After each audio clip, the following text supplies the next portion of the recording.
大家好，我係 Paco，好耐冇見啊！咁呢，隨住賽季嘅開始呢，我都會慢慢開始更新翻唔同比賽嘅 highlight 嘅。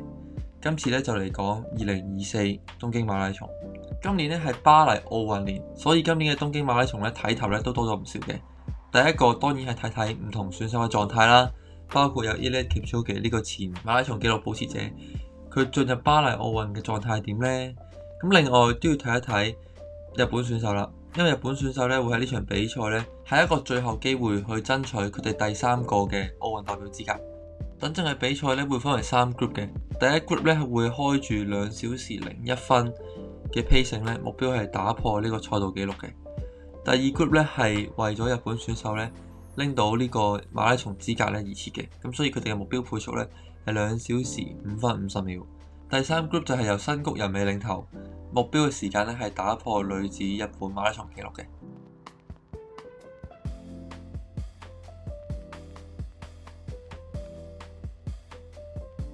比賽開始啦！比賽開始嘅前半段呢，因為都係落車嘅關係呢，咁所以選手呢普遍都跑得比較快嘅。頭5K 14分16秒都比呢現時嘅世界紀錄嘅分段配速跑得快嘅。10K 28分30秒，咁所以呢，佢哋嘅速度呢，的確係跑得比較偏快嘅，甚至呢可以拋離世界紀錄10秒有多嘅。去到19K 差不多到20K 嘅時間呢，見到呢 Eliud Kipchoge 係有落後咗嘅，佢開始慢慢跟唔上呢個領先嘅 group。去到20K 用時57分14秒，咁呢度呢見到 Eliud Kipchoge 呢稍稍落後咗5秒左右嘅。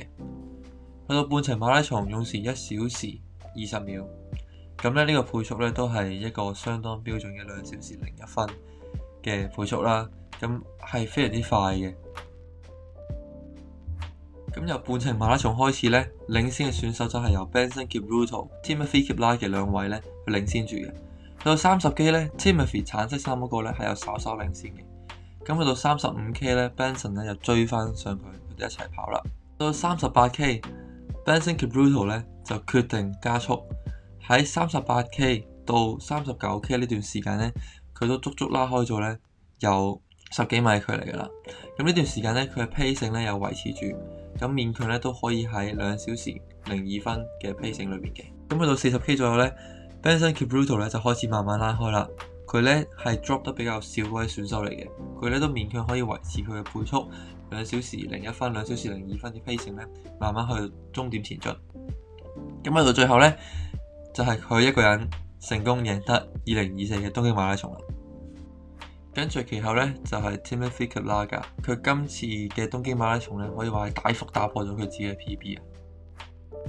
好，鏡頭轉到嚟第二組，要跑到2小時05分嘅呢一組，咁要達到拎到奧運資格嘅呢一組呢，佢哋開始嘅時候呢，都係跑得偏快嘅，但係到10K 29分44秒通過10K， 時間係剛剛好嘅。咁所以佢個 pacing 控制得比第一組好啦。咁去到20公里處呢，佢哋過20K 嘅時間呢，就係59分41秒嘅。咁時間都係啱啱好嘅。咁所以呢個時候呢，就睇邊個可以 hold 住呢個 pacing 一路 hold 到尾，做到2小時05分50秒啦。去到25K 處呢，時間都一樣嘅。雖然集團嘅人數有減少啦，但係主要嘅競爭者都 keep 咗喺裏邊嘅。去到32K 左右呢，喺佢哋集團裏邊呢，就開始見到 Eliud Kipchoge 嘅身影啦。佢哋開始慢慢追上 Eliud Kipchoge。去到34公里呢 Toyota 嘅西山紅介呢開始追上到呢一 group 啦。咁呢一 group 呢，主要由4個選手組成啦，嘅 pacing 呢都係走緊2小時05分，甚至呢有一段呢係跌到2小時06分噶啦。喺呢度見到呢，西山紅介呢喺總選手排名第9嘅，咁佢嘅時間呢係1小時44分18秒，通過35K。咁所以呢，按翻 pacing 嚟講，如果佢要追到奧運資格呢，佢呢個時候呢要必須呢維持到佢嘅速度，甚至要快少少啦。咁代表住呢，呢個集團呢，佢必須要跟緊啦。如果呢，佢俾呢個集團甩咗呢，咁佢就拎唔到佢奧運資格啦。咁所以呢，你見到佢而家呢都係好努力、好認真咁跟緊嘅。喺35公里過後呢，西山紅介嘅 pacing 呢係有所下降嘅。咁雖然呢，佢而家係日本第一啦，咁呢，佢都緊跟前邊嘅第2集團選手。咁但係以佢嘅 pacing 嚟講呢，佢嚟到呢個位置要做到2小時5分50秒呢嘅可能性係相當低嘅。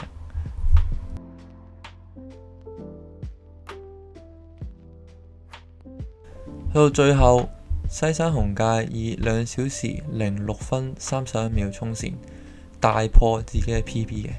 咁但係呢，喺賽後都見到，因為自己達標唔到2小時5分50秒呢，而感到好可惜。最後呢，係因為咁樣參加唔到奧運嘅。最後睇到女子組嘅比賽，女子組日本選手嘅焦點一定放喺新谷仁美身上面。新谷仁美呢，多次呢喺海外嘅馬拉松嘗試打破自己嘅 PB 呢，同埋日本嘅國家紀錄嘅。咁呢，喺1月嘅大阪國際馬拉松裏邊呢，前田穗南以2小時18分59秒打破咗呢個紀錄。咁所以呢，佢喺東京馬拉松呢都想再次打破國家紀錄啦。咁目標時間呢就放喺2小時18分58秒身上邊啦。畫面見到新谷仁美排行第8，咁通過10K 嘅時間呢係33分14秒，按翻 pacing 嚟講呢2小時20分嘅 pacing啦，同佢自己嘅目標呢有1分鐘嘅差距。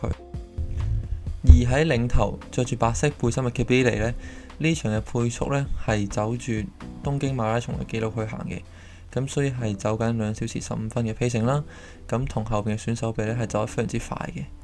咁呢去到40K 嘅時間呢，可以見到得唯二佢係其中唯二嘅2位選手呢，喺呢段時間嘅 pacing 都冇跌嘅。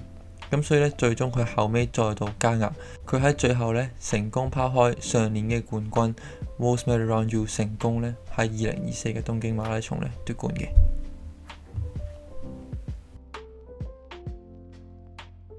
受關注嘅日本選手新谷仁美，最後以2小時21分50秒衝過終點，總排名第6，係一個非常之唔錯嘅成績嚟嘅。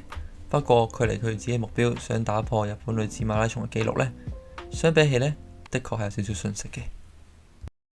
2024嘅東京馬拉松呢，俾我講呢，可以話係一個令人失望嘅馬拉松嚟嘅。並唔係呢個馬拉松嘅過程唔好睇，或者係呢個比賽呢個安排唔精彩，唔係呢個意思，而係賽前呢好多嘅新目標，好多嘅新方向呢，到最後呢係冇做到嘅。例如喺賽前俾好多日本媒體講要爭取 MGC 資格嘅鈴木健吾、服部勇馬，最後呢喺半程呢已經開始跟唔上2小時05分嘅呢個 pacing 啦。咁雖然呢，佢哋呢係鈴木健吾甚至係呢個馬拉松嘅紀錄保持者啦，日本。咁所以其實佢係有能力跑到呢個 pacing 嘅，只係咪可以穩定咁做到呢？就係一個未知數啦。咁服部勇馬就係因為上屆唔好嘅表現去雪恥嘅，咁今年好可惜佢做唔到啦。咁甚至喺女子方面，新谷仁美想打破到前田穗南嘅紀錄，之前 Houston attempt 過啦，但係最後都做唔到，咁係好可惜嘅。咁期望咁多位選手呢，喺之後嘅賽季，大家一齊加油，繼續跑出自己 PB。